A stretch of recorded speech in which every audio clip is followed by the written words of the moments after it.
Vaikuntha. It is ordinary love of God.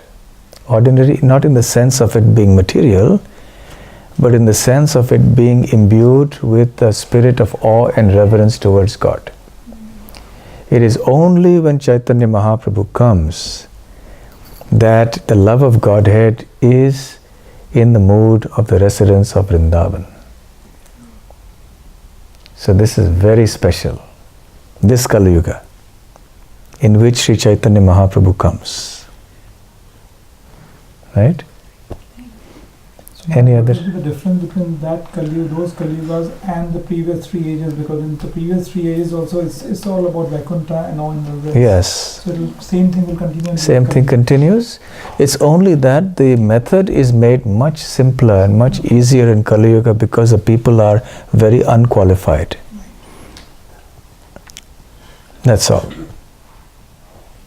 Yes. I wonder if you could just explain, we understand the 4 Vedas and presume the Bhagavatam and the histories are considered the 5th Vedas, and there were rishis who looked after each of these Vedas, and Roma Harshana, who's I believe Sutta Goswami's father, he looked after the Puranas. Puranas. So how is it that, if you could maybe explain, maybe even through the pastime, how is it that he kind of succumbed to insulting Lord Balaram as he walked into the Naimisharani forest and he didn't pay respect? Because you would think someone who's possibly given that responsibility is someone who's knowledgeable in etiquette as well as, but he fails to observe respect, and Lord Balaram sort of walks in. Maybe you can narrate that pastime as well. I've kind of forgotten it as well. Okay, so your question is about the pastime where Balaram comes to Naimisharanya and Roma Harshana Sutta is on the Vyasasana, and when Balaram comes to that spot, everybody rises to respect and welcome Balaram, but Roma Harshana Sutta does not rise from the Vyasasana. And Balaram then is annoyed. He takes a blade of grass and strikes him dead. And then there's a tumult there in the assembly. Oh, what's happened? My lord, you have killed our speaker. And so, we had requested him to sit on the Vyasasana and to give us, knowledge of the Puranas. And we had also blessed him with long life. And now you've proved our benediction false. So Balaram said, all right, then I'm sorry I've done it, so I can bring him to life again. He said, no, that's not good. You're the Supreme Lord, you're perfectly independent to what you like, and you have your own plan, been doing all of this. So we don't want to interfere in your plans, your higher plan, and it's not good that we will interfere with it. So let it be. But it is said that the Father lives in the Son. So therefore, whatever potencies and blessings we have imparted to this Roma Harshana Sutta, may that be transferred to his son, Sutta Goswami. And may he continue the tradition of the narration of the Puranas. And then Sutta Goswami becomes the person who follows and he narrates. Now, Roma Harshana Sutta was, in a sense, not wrong, because generally when you're seated in a Vyasasana, then you're the only one who is, shall we say, free from that obligation to rise, because you are representing Vyasadeva. Unless a very exalted person comes in and then you actually get up. But normally, even if generally respected people come in, it's okay if you sit because you're on the Vyasasana delivering a lecture on the Srimad Bhagavatam. But this was not an ordinary or extraordinary person even, it was the Supreme Lord. So then Balaram made this pastime.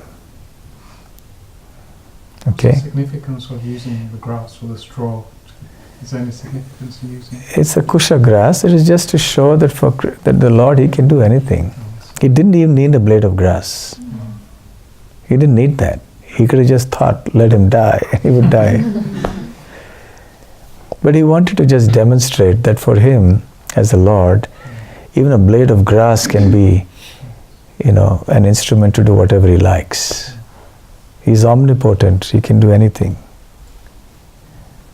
And in the Prabhupada, this last line, Prabhupada says, one who can see Srimad Bhagavatam can see also Lord Krishna in person. They are identical. How do we understand this? How do we see Srimad Bhagavatam? By hearing attentively, by submissive oral reception. Automatically that happens. Anarthopashamam sakshat bhakti yogam adhokshaje. What is it? Yeah, so when you hear the Srimad Bhagavatam, anartha upashamam, all these anarthas in the heart are destroyed.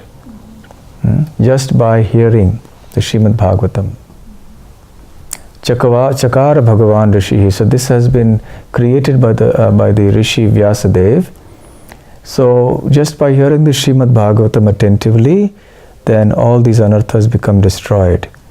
And the next verse there is Yasyam Vaishruyamanayam Krishne Parama Purushe Bhaktir Utpadyate Punsaha Shoka Moha Bhayapaha, where he says that by hearing this Srimad Bhagavatam, then what happens, which is the glorification of Krishna, Krishne Parama Purushe. There are three things that happen. Bhaktir Utpadyate Punsaha, bhakti or love for the Supreme Lord is awakened, and actually the three things are destroyed, Shoka, Moha and Bhaya, which means lamentation, illusion and fear are destroyed. So by studying Srimad Bhagavatam, by reciting it, by hearing it with great attention, all the unwanted things in the heart are destroyed and Krishna manifests within the heart. Sadhyo hridiyavaruddhyate trikrtibhi sushrushabhi tatkshanat. That is the last line of the first verse of the second verse of Srimad Bhagavatam. That by attentively hearing Srimad Bhagavatam, very soon, very quickly, Lord Krishna will manifest in the heart of that person. Sadhya means immediately. Shushrushabhis means to one who faithfully hears. So when you faithfully hear the Srimad Bhagavatam, immediately Krishna will manifest in your heart. So therefore, by seeing Srimad Bhagavatam with the ears, also by seeing personally, you can offer respect. Because this is not just some ordinary paper now. It used to be ordinary paper before it went to the printing press. But once it was printed, then this ceases to be ordinary paper. Now this is directly the Supreme Personality of Godhead. So we offer our respect. So when we see the Bhagavatam, we are seeing Krishna. But then it's not meant to be kept as it is. It is meant to be studied, to be heard, to be recited. And when you do that with the ears and also with the eyes, by reading it and by hearing it, then Krishna manifests within the heart. And that is like equal to seeing Krishna. That is equal to seeing Krishna, yes. Hearing about Krishna is the same as seeing Krishna. And eventually we will be actually able to see Krishna face to face.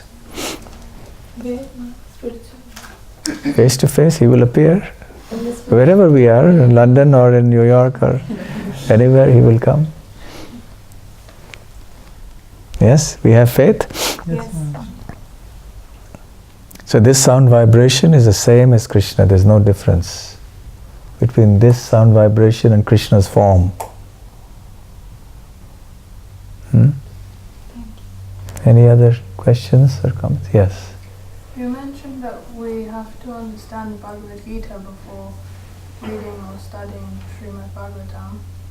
So I often wonder that if I never come to a point that I fully understand Bhagavad Gita, then how do I know when I can start to study Srimad Bhagavatam? Okay, your question is that it was mentioned that we should study Srimad Bhagavad Gita before we come on to the Srimad Bhagavatam.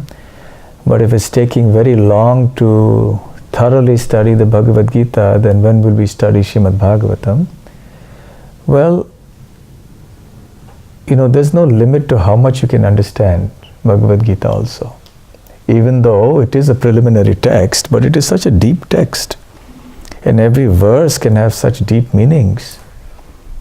And you can for your whole life just relish one verse of the Bhagavad Gita as well. But the point I'm trying to make is that at least you should have a basic understanding of Bhagavad Gita. You should understand the fundamental concepts. You should hear Bhagavad Gita classes on a regular basis, so you know who is Krishna, you know what is the soul, what is karma, basic things. If you know that, then yes, then you can go on to the Srimad Bhagavatam. One could also read the Srimad Bhagavatam directly, but if you don't have the basic concepts, then we will misunderstand. There's a likelihood that we will think, why is this, why is that? So we should understand who Krishna is before we get into Krishna's pastimes. That's the idea.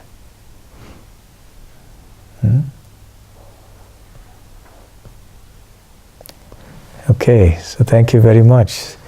So Sunit and Ananga Mohini Devi, thank you very much for hosting us this evening and for a direct Bhagavatam session. It's very nice that we can discuss Srimad Bhagavatam, and we hope and pray that Srimad Bhagavatam can awaken in your house and in your hearts, just like we hope it will do for all of us, and then our life will become perfect. Thank you very much. Srila Prabhupada ki jai. Grantharaj Srimad Bhagavatam ki jai. Shriman Kali Yuga, Shri Kali Yuga ki jai. Jai.